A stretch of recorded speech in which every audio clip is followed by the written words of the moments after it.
Hi everyone! I'm Boo! And I'm Deb sa Tucampos Kitchen. Ngayon po ay magluluto kami at i-share namin sa inyo ang napaka-authentic na kalame gandus or Kalamay na gabi. yes. Ang kalamay na gabi pong ito ay tiktakan kakunyat. Diba, Debs? Wow. Ano masasabi mo sa kalamay natin na gagawin? O siyempre special. Every time naman nagagawa tayo para sa kanila, gusto natin talagang special. O ngayon, mag-i-start na po kami sa aming pagluluto ng kalamay na gabi. O tara na! Okay, let's start. Tara, sama ka na! Ito na, ang Kalamay gandus. yes, or gabi kalamay. Ito po ang ating mga ingredients. Yan ang ating gabi. Pinalambot na po yan at kinudkod na. Ito po ang gamit naming gabi. Yung malalaki para masarap. Ito po yung native na gabi na ating tinatawag dito sa Pilipinas. Nakapag-prepare na po kami in advance na nailaga na namin yung gabi. Ang ginamit po namin yung pressure cooker. 3 to 4 minutes ang paglaga nito, di ba? Okay. Ito po, papakita namin kung paano ang pagbabalat ng gabi. Sino magbabalat? Ikaw. Ako ba? Yan, babalatan na po ni Bu. Masipag siya sa pagbabalat. Nanginginig lang. Kasi nga may tremors yung right hand ko. Pero try hard tayo. Sabi nung isa nating viewer, parehas daw kayo. Si Sino? LB Liwanag, yung nakita natin kahapon sa sa Nilaholics. Ah, Yan, ganyan lang po ito, siya. ganito. Madali lang po ang pagbalat kasi nalaga na. Okay? Pero bago nyo ilaga, syempre take note. Pakahugas nyo muna, iskubahin nyo muna bago nyo ilagay dun sa pressure cooker ng 3 to 4 minutes. Yan, dagdag mo na dyan. Kung ano po ang gagamitin ninyong masher, kung ano ang gusto ninyo. Kami wala kaming ginamit na kung hindi ito kasi mas pino siya. Ang gagamitin po natin yung pinakamaliit na butas. Ganyan lang. Para madaling lutuin. Kasi pag may yung buo-buo, siyempre mahirap mag-penetrate ang mga sangkap. Kaya kailangan pinong-pino, as in parang binlender. Para masarap sa ating panlasa. Oo, mas mapino siya. Wala siyang Bugkol-bugkol. walang buo-buo. Or buo-buo. Ito na po ang ating kinudkod na gabi. Ayan. Siyempre, ang una nating gagawin ay ang kanyang pinakalatik. Ito po, ang ating pure coconut milk. Ito po siya. The more na maraming latik ang kalamay, the more na masarap, di po ba? Habang hinihintay natin ang process ng ating latik, start na po natin ang ating paggawa ng ating kalame. Umpisahan na po natin ang ating gata. Kalahati muna ang ilalagay nating gata. Ito po ang ilang cups ito? 1 cup. Kalahati rin, baka mapatamis dahil lalagyan natin ng Condensed milk. at ang ating condensed milk. Ito, pampakunat lalo ng ating kalame. Habang pag kumukulo na po ang ating gata, siyempre ini-mix natin ng dahan-dahan yan. Pag kumukulo na, lusawin muna natin ito. Ayan. E di, madali nang iluto niya ng ating kalame dahil na nag-melt na ang ating sugar at nag-incorporate na ang kanyang condensed milk at ang kanyang gata. Yes. Ayan. Pagkulo niya, buhos na natin yun. Okay. Hawakan mo to. Hinaan mo muna yun. Mahina na. Hawakan mo. Dahan-dahan mong ibuhos. Okay. Paggawa po ng ating kalamay, dapat nandyan ang ating patience hanggang sa lumapot ng lumapot ito at maging Makunat. kasing kunat ng aking katabi. Okay. Yan. Hayaan muna nating kumulo. Yan. Yung nilagay nating gata, hindi siya, ibig sabihin hindi siya, tawag doon, magbabangi. Kasi yung gata, yun ang magsisilbing, pinaka-oil. Habang nangangalami ako, si Muna gumagawa ng latik.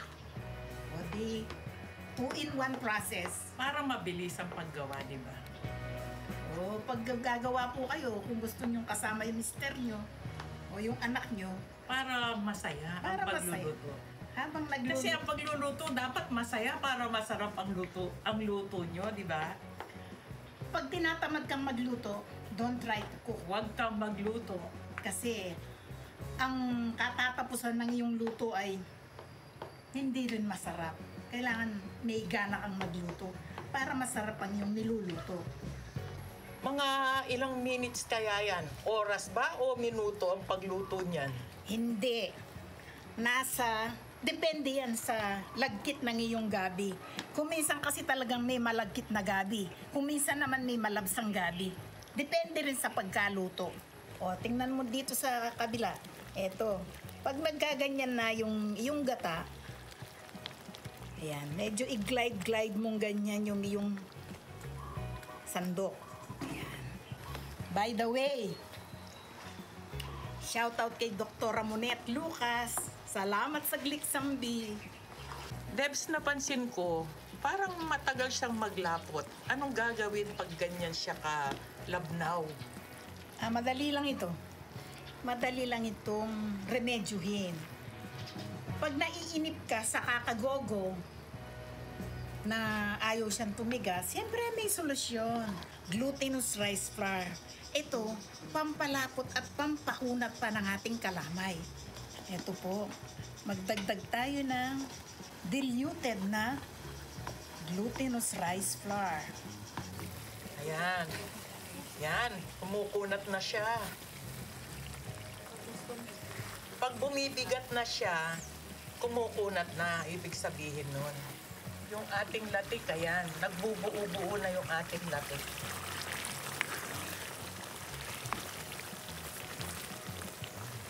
Ayan, gusto ko malalaki siya. Ayan, naluluto na ang ating latik. Ganda. Assemble na po natin ang ating kalamay. Yan, i-prepare po natin ang ating bilao na may lalagyan po natin ng aluminum foil para hindi tutulo yung oil. Yan.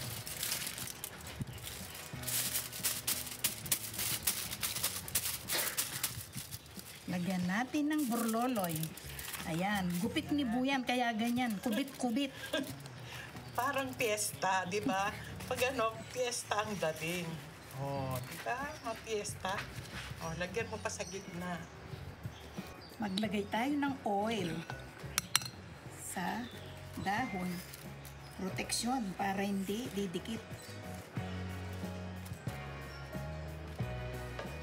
Nakikita mo ba na mukhang malambot ng ating kalamay dahil ito sa nilagay nating gata. Pero pag lumamig na ito, talagang didikit na siya, maninigas. Eto po. Ilalagay na natin, napnapin mo muna ito. Para ibubuhos ko na lang. Para minsan na nating haluin. Ay, ayan. Lagay mo na. Kanang tatawa dyan. Ayan. Mula live po yun. Sinanong panyat yan. Okay. Yan. Yan, Napakaganda. Palitada mo na. Yan. Tingnan mo, ang ganda.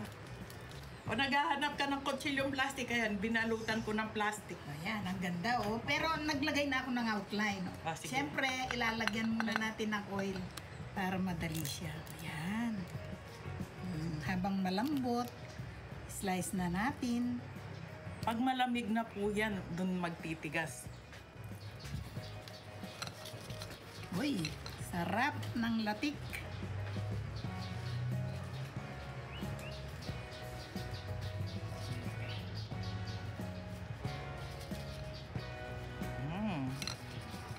Buo-buong latik. Ganyan ang masarap na latik. Malalasahan mo talaga.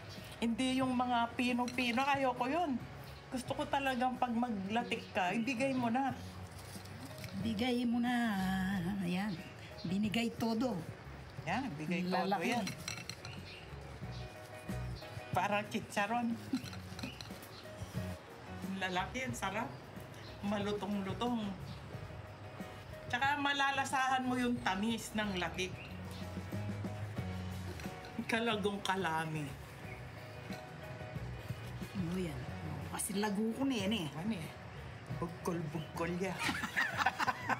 Moret?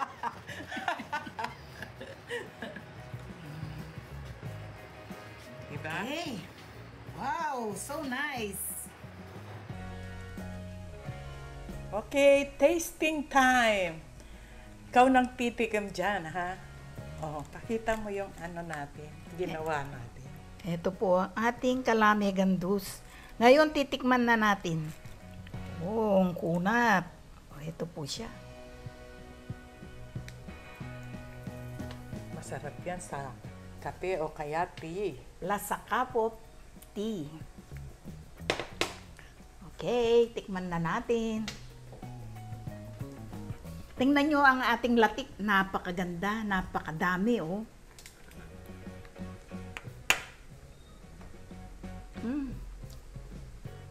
Ano, makunat ba? Makunat.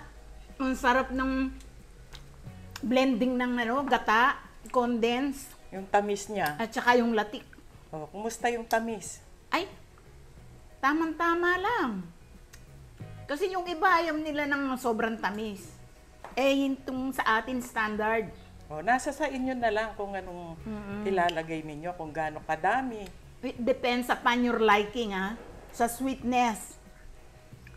Kanyama na. Sobrang sarap. Oh. Mag-tea ka para mas malasa. Halina po kayo. Samahan nyo na ako sa tea time with our kalame gandus. Okay, mag-shoutout po tayo kay LV Liwanag and ang kanyang husband na si Florian Blanche from Aruba. Aruba. Caribbean, sa Oo. Caribbean. Pakikumusta na lang kay Miss Maureen Aruba, ha? Diba yun yung ano? Miss Universe, Miss Aruba, 1970. Third runner-up yun. Third runner-up ba yun? Okay. Please, Like share, and subscribe. at O Campus Kitchen. thanks for watching. We love you. Mwah! Bye!